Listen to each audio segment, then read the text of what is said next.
We will have the conversations that few are prepared to have, and more importantly, conversations centered on rationality. Subscribe now to listen to Rational Voices with Sunil.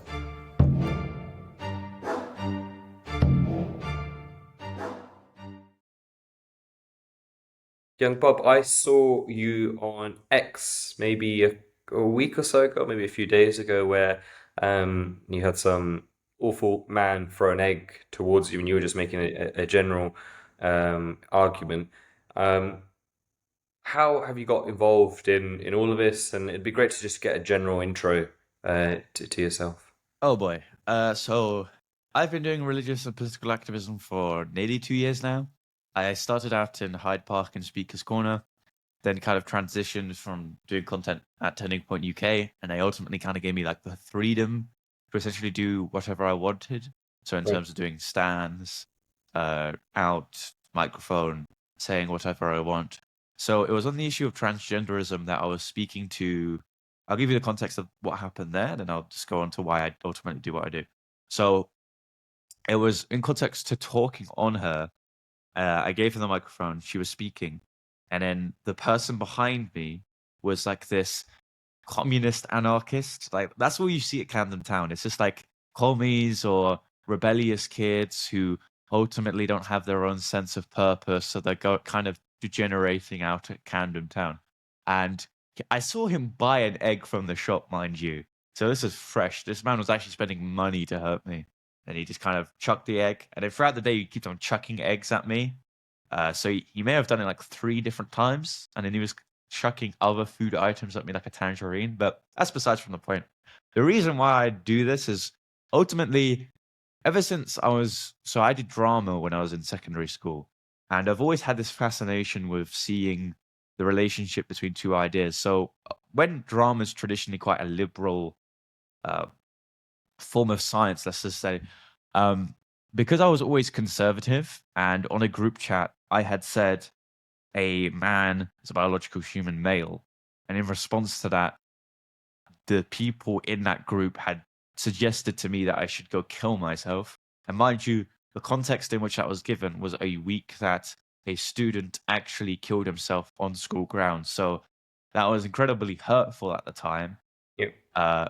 So that kind of just incentivized me. So look, I'm never going to compromise on my values. I'm never not going to speak up on what I believe, because the people who don't believe in what I believe, in some cases, generally don't believe I should exist or would wish for the worst of me. And as a Christian, I kind of believe in the direct opposite. I kind of believe that you should lay your life on one another instead of like discrediting one another. Right, interesting. And at school and in general education, when with your views, are there many people similar to yourself? Do you find yourself in chats with other people, or are you pretty much isolated? So it's interesting. So I think a lot of if you don't know what college is like, it's essentially just like roadmen. You have roadmen. You have, let's just say, like quintessentially like the nerd types. You have like liberals, and then you have like a lot of like ethnic Muslims, right? So, given those like categories, I think a lot of like the roadmen or the people who don't really care about politics, I think like on a common sense level, they come to the conclusion of conservatism, which is quite interesting. So they'll commonly agree with you. Um, but in terms of my own college, a few stories from there. They kicked me out in response for a Muslim schoolboy beating me up in response to content I did being a Christian at Speaker's Corner. But then when I spoke up about that on X and on YouTube and different speeches of various different areas, they deferred me to prevent and social services for radicalization. So I still have to deal with that, and I have no idea. Like my second year is kind of in question because I was in my Right. first year of college. So it's ultimately not the most welcoming. Even if you go to like universities, the stuff I've done at Turning Point, it's very much an underground conservative movement. Right, right. I mean, that kind of adds into what we can see in general news and general media and stuff in terms of how um, the how liberal the young people have got in the UK. What's it like in terms of teachers that said are teachers sympathetic or Yeah, like teachers have always been of a particular liberal background. The best thing you could ask for is a teacher that just doesn't care about their own politics. Because I think teachers should always invite like open discourse, right? Because it progresses our education greatly. Like the best way you can learn is through debating. I'm a strong proponent of that because then you can kind of test your ideas in murky water and see if it actually holds water. So teachers, I feel, are always liberal. They always hold to liberal values. Maybe it's just because they hold to it conveniently because they believe all the students do and they're uncomfortable sharing their own. There will be teachers that are Christian who hold to conservative values, but I have no idea if they're public about it. But from my general experience, they're all liberal. Yeah, that totally adds up to what other people have said on this podcast and people who have children that go into schools and that they've all been saying similar things. So let's talk a bit about Turning Point UK. How did you get involved with them? What drove you to be a part of this organization? Obviously, they're absolutely huge in America. Um, and so, yeah, how did you get involved with Turning Point? Yeah, so the CEO of Turning Point had I had contact with him because he is the co-founder of a Disciples of Christ, which is an organization protesting against countries that persecute the church. He had saw that I was loving debating at Speaker's Corner, and you can kind of easily transfer that to kind of like the US model. So a quick in delve into like the administration of Turning Point UK.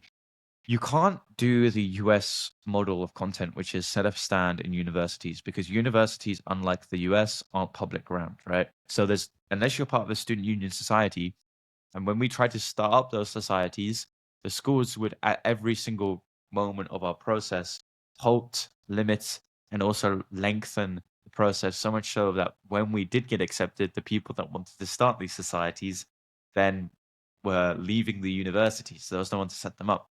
So you couldn't get student union societies to invite us on campus. So a lot of the times what we did, you can look at our channel, is gather outside the outskirts because you can kind of catch the traction of students coming in. So it's semi-successful, but it doesn't really have like a long-term approach. So it's mostly a protest pressure and also conservative think tank. We've done a lot of campaigns with teachers to kind of um, evidencing teachers that have been of a certain like liberal influence and push their ideas beyond their bounds. We've done, I've done campaigns like I've debated with the professor at Sussex University transgenderism. That kind of went quite well. He called me a gender dogmatist and a fascist. But the way I got in, because I'm the youth ambassador currently, was just that I was showing up to university canvassing events, and the CEO noticed that I was debating at like in Speaker's Corner to these people when I was handing out these pamphlets because they bloody hated it. The amount of times when we were handing out leaflets and we got reported from security, called a fascist, and I'll just keep calm and like give the Speaker's Corner vibes. He loved it, and there was a kind of a long-term approach to it. So my role currently is firstly get more young people in. Secondly, we want also to kind of use the US model because it's very successful, but we can't. So doing stuff at Camden Town is great because Camden Town is like the universities in the US. That's what you're going to kind of see in the future. Interesting, interesting. So, let's talk more in terms of your personal views. You obviously talked about your religious views being Christian and that playing a massive part. Um, what about some of the? Do you think that's one of the most key components for you being involved in the stuff that become involved in, being in the more media essence, being involved in these campaigns? Do you think it's the deep-rooted religious beliefs that you have that spur you to do this, and also are there other opinions and other beliefs and values that have really pushed you to get involved in this sort of stuff? So Christianity, like I think it's the evangelical movement that kind of pushed this idea that Christianity kind of always leads to this like strong form of conservatism. So there are a lot of things, and like conservatism essentially just means to conserve, right? That's why it's commonly linked to traditionalism. So there are essential elements of Christianity that forces you to hold to conservative principles. But outside of that, there is some leg room to hold to differing opinions, right?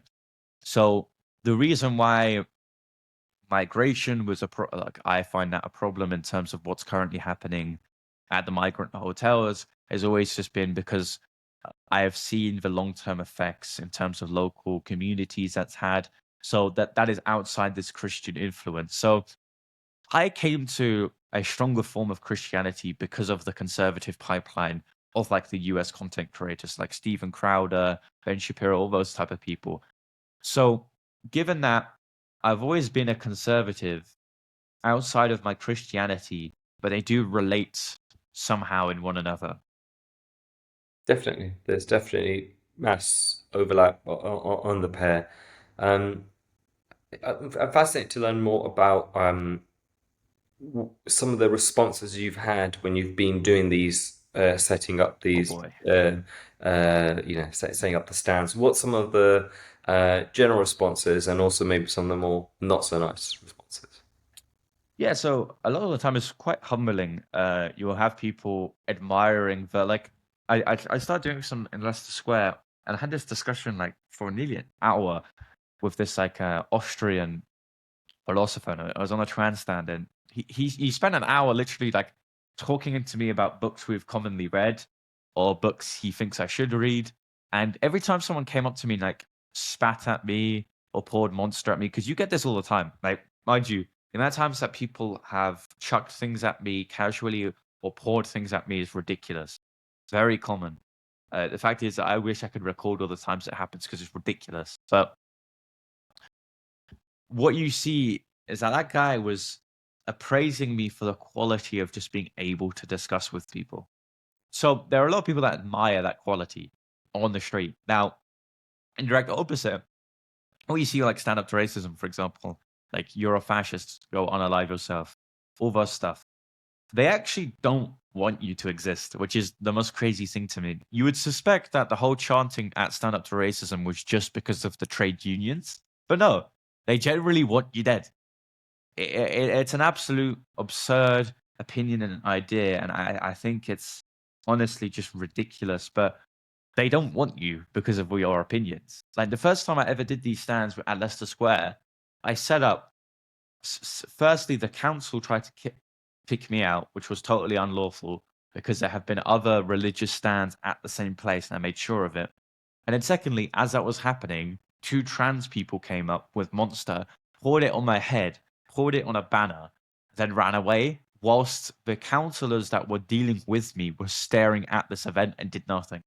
So I don't think Britain is really this bastion of freedom of speech, which we used to kind of indulge ourselves in.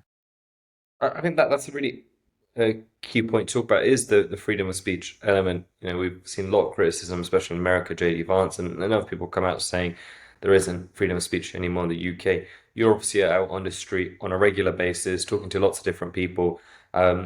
What have you been surprised at, like the responses you get from ordinary people?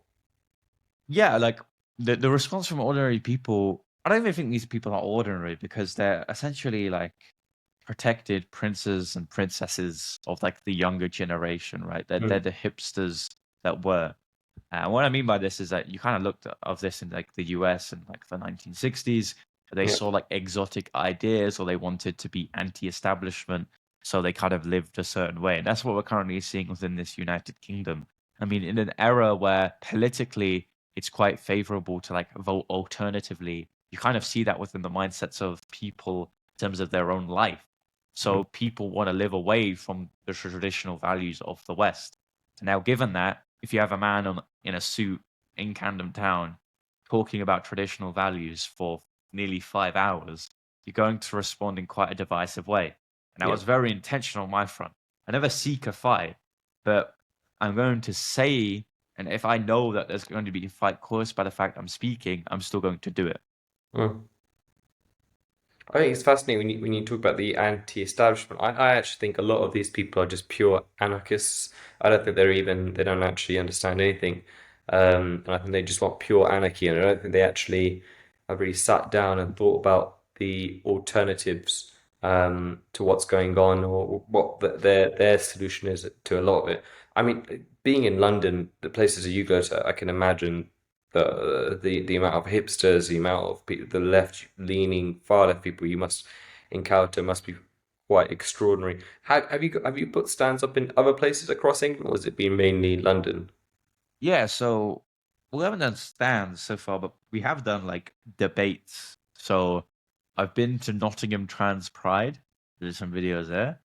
Uh, I tried to debate Antifa at Bristol.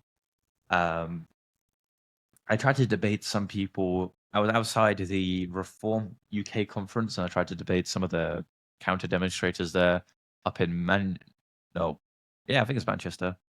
But yeah, I've been all over the place. Like activism has taken me some strange places, and it's always an absolute pleasure. I mean, that's kind of the reason why I do what I do. Like travel throughout the United Kingdom, speak to people. My commodity is being a spokesperson or being a debater. It's an absolute pleasure.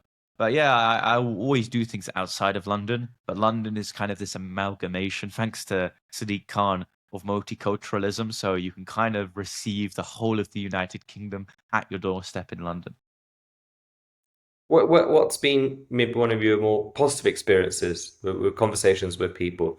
I found, especially in the last few years, just maybe on social media, but just generally doing stuff on TV, the amount of people I've been so surprised that agree with a lot of what I'm saying, a lot of what you're saying, but often when you're on mainstream media, when you're watching the news, it can feel as if you're the only one thinking like this, but it's clearly not the case. What about for yourself? What's been some of the more positive experiences? Well, that's a kind of difficult one because a lot of it's quite mediocre. So like a lot of people, and this is why I think everyone should like bear the front of like free speech, right? And what I mean by this is like if someone's going against you, you should very openly be against. Like the surrounding people should be very openly against what's happening to you. So if someone's Mm. trying to steal your camera equipment, I think the bystander has an absolute duty as a British citizen to attempt to help me to stop my camera getting nicked. So I saw that video. I saw unfortunately, that video. One of the ones I saw with that guy who stole there's some of your equipment, and then um, two Brits came in, and I don't know if they were part of your team or they were just random yeah, they're people. just random. And I also was kind of getting to, um, we all have to bear the front of freedom of speech. So everyone has an obligation to kind of help someone when they're like doing speech. So essentially, if I'm out and someone's hitting me, I'm not saying be a vigilante, but I'm saying call the police. You don't need to be Yeah. laughing when it's happening. So yeah, there've been mediocre responses. I don't think there's ever been like a really good response that kind of stands out in my way. And that's kind of the incentive to kind of continue what I'm doing. There's Mm. always been a positive response when I've recognized on the street for what I do, or I'm at a demonstration done by Turning Point UK, and a lot of people notice me. And that's always an absolute pleasure. But in terms of when I'm actually debating with people, there's never been like a good moment, which is the Mm. concerning thing. I think that's a definite problem in my generation, your generation, is there's a lack of people who they really struggle to be around people who are different to them, who have different views to them. Not even different, more different views. And I think it's a serious, serious problem being locked in sort of echo chambers and they're incapable of being around somebody who thinks slightly differently. What about in terms of? I want to talk about what you said there in terms of people laughing and people almost egging people on to do this sort of stuff. And the example I keep thinking about is the one with the guy throwing the egg at you. The amount of people in their video. I don't know what it was like with the experience, but the amount of people that was on their video that were like either laughing or cheering was absolutely crazy. I strongly disagree with, I don't know, let's say Zara or Sultana or Sidi Khan, whoever, but I don't think I would cheer anyone on if they started throwing, started physically hurting them. I would not like support that as much as I strongly dislike the pair of them. Yeah, what Yeah, was it so like in that video? so just like a quick scope of what happening. We had like these like a whole circle of people around me, right? It was absolutely massive. I had no idea that I was going to get this reception.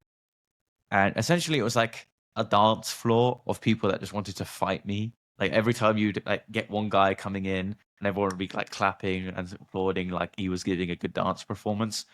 And even then, like halfway through, I'd literally just be giving the microphone to people. I was like, okay, do you condemn this? And they wouldn't give you the time of day. They wouldn't respond, or like they would be very openly to you. Yeah, like they would like absolutely endeavor in the fact that because it's me, what I'm saying, you deserve that.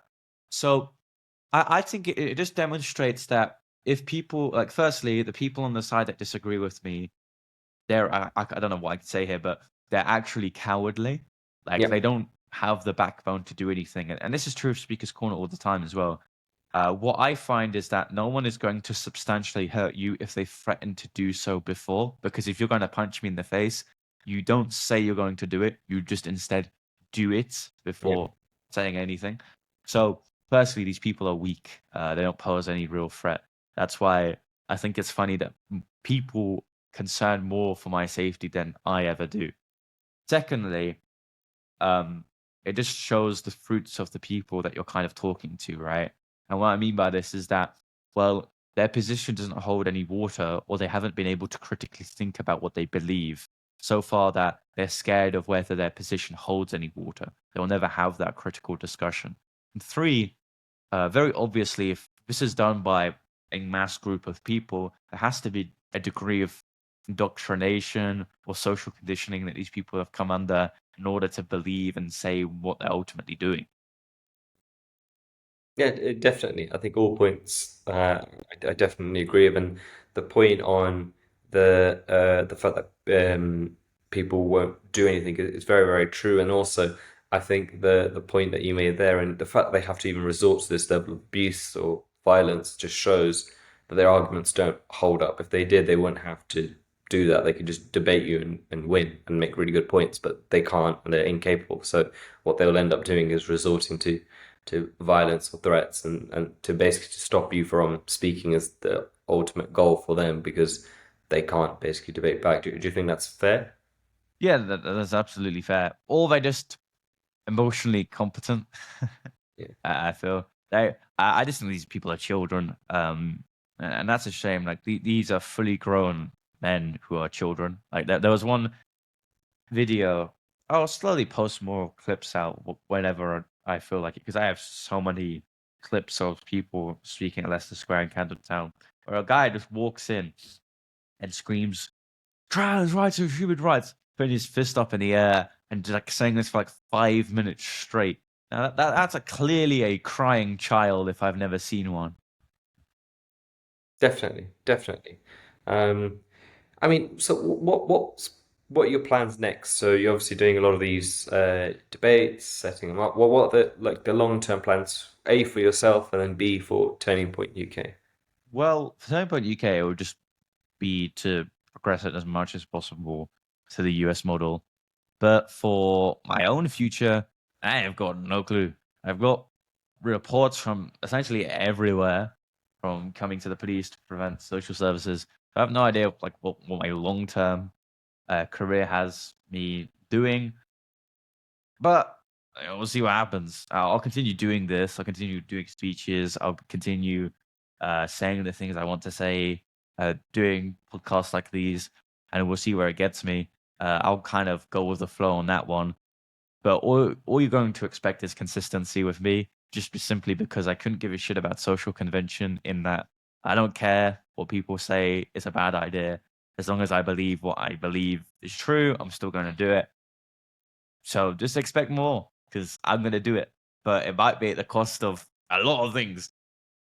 What like so you mentioned at the start you've had reports from was it police and other services so people are Oh, like yeah. So funny thing, I have someone who is trans within my family. She's went on a smear campaign on X to leak as much of my information as possible to then get people to report me. So I've had reports from like inciting racial hatred, and she's also deferred me to prevent for radicalization. Um, and yeah, I mean, what family member does that, firstly? And secondly, like, even my college has done this now. But I think that's just straight up in response to the fact that I keep on like stirring the pot in terms of like literally saying, well, you've got me out of a month of education because of an attack on someone because they disagree with me. So it's to be expected, obviously. Like, Yeah, I mean, it is to be expected, but it's very unfortunate to yeah. go through this. I mean, the family one is absolutely crazy in terms of for leaking addresses and all this sort of stuff. But again, I think it just summarizes the way a lot where the UK culture is right now, which is I disagree with you so strongly, and we're just going to the consequences to you they just don't matter because you're no longer considered a human being effectively or like a all the rules go out the window in for you because I disagree with you, so therefore I can leak your address, I can say awful things, I can report you to places because you're just not you deserve this It's just kind like of thing. subhuman. Like your opinions somehow devalue you as a human person because like let's actually grant what she says. I'm radicalized by the far right. Now, someone who's radicalized is awfully quite vulnerable, right? So why attempt to dox and ruin the career of someone who's vulnerable? It makes no sense. Their logic isn't even consistent. Do you think it's one of the reasons you're getting why that family member or why other people are getting it is because you're actually receiving quite a lot of support, you're receiving lots of followers, lots of people probably agree with what you're saying. Do you think that's one of the reasons why? I'm sure if we weren't doing this podcast or I didn't know who you were and lots of thousands of other people didn't know who you were, then maybe you don't get this family Yeah, base. like if I wasn't as so popular, I've been doing this for like nearly 2 years now. Like if for half the time I was as popular, God knows what would happen. So it's just like you're popular, people know you, you're on a successful platform to speak on what you believe. So then it's kind of threatening, or rather, the risks of what you're doing is so scary that people then have an issue with what you're doing. Which, for me, it just demonstrates that policing is always popular. It's not based on justice, it's based on what's popular or a numbers game. I mean, even if like let's say for example I go to like a stand up to racism demonstration and I'm doing nothing but just standing there and talking my opinions. Now, the police, because there's more of them than me, they're going to arrest me for inciting public unrest. And their justification would be, well, there's one person there out of 20 people. I can't arrest 20 people, but I can arrest you. And that's what they'll say to you on their face. There's so many times that this has happened. Now, in that way, policing has become a numbers game. It's not a justice game. And that's the same thing with politics as well. It's just a numbers game. If you're popular, they'll do you in. If you're not successful, you disagree with us, you're absolutely fine. Probably because then they think that you're pathetic because you're smaller, but if you're bigger, you're a threat. And I think definitely with you because you're talking to you know your generation of people, and this it's almost a given, I think, for a lot of people to expect if you're under the age of 30, 25, 20, you are going to be extremely, extremely on the left, you're going to be extremely liberal. And so the fact that you are not bowing to those standards is like, whoa, that's pretty crazy, and this person needs to be stopped Yeah, right lots now of because Corbynite. yeah. And if you don't stop, their argument, if we don't stop you now, then there's a chance that you may convince other people of similar age to join your band. I think that's the next question I actually want to ask you. Have you found other people your age, whether it be at school, being uh, like they may not say it publicly, but like messaging you? The reason I ask is because I remember not that long ago for myself when I was talking a lot about just general conservative values, and I remember the amount of people that would DM me or message me and basically being like, "Oh, I would never say this publicly. I would never say this amongst friends or whatever." But I actually really agree with what you're saying. But they would never ever say it to my face or say it around other people. Have you had that experience yet? Have you had people Yeah, message you? I've had that. Even when I was like doing Christian content, I would have that in terms of what I'd say politically at the part.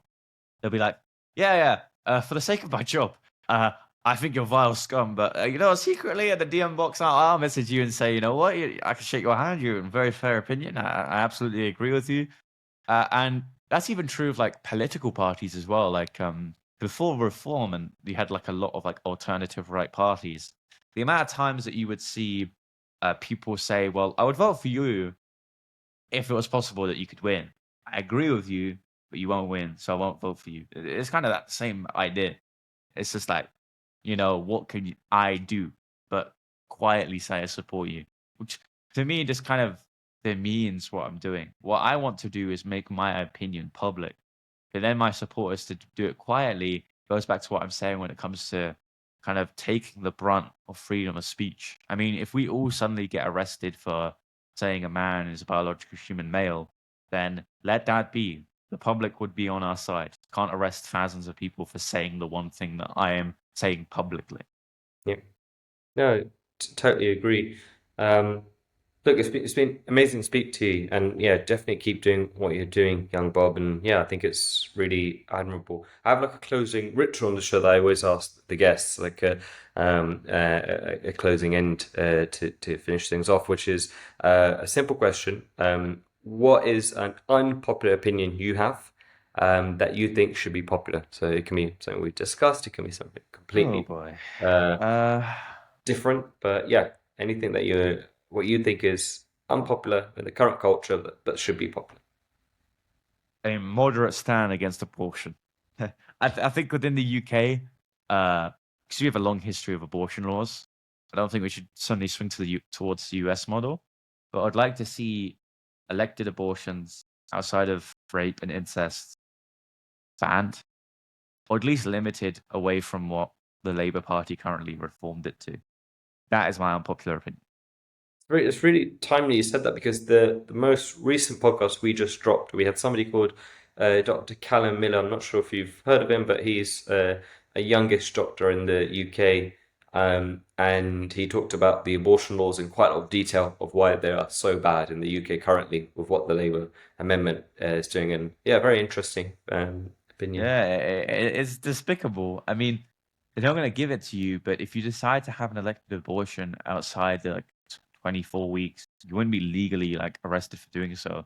And by the way, this comes at a time where there were reports where the police were like doing um like tests and preparing themselves for actually having a crackdown on backstreet abortions. So I don't know, man. It's vile. Even if you don't agree with like the Christian understanding of why abortion is wrong, I think you should have an issue of why up until a few weeks before delivery, someone can just like abort a fetus. Definitely, definitely. You said it perfectly. You don't have to be a Christian or I'm a Hindu, but you don't. It doesn't regardless of religion. It just there's common sense there that is completely wrong, and inhumane. But anyway, it's been amazing speaking to young Bob, Yep. and yeah, Thank you. please carry on doing what you're doing. Yeah, I appreciate it.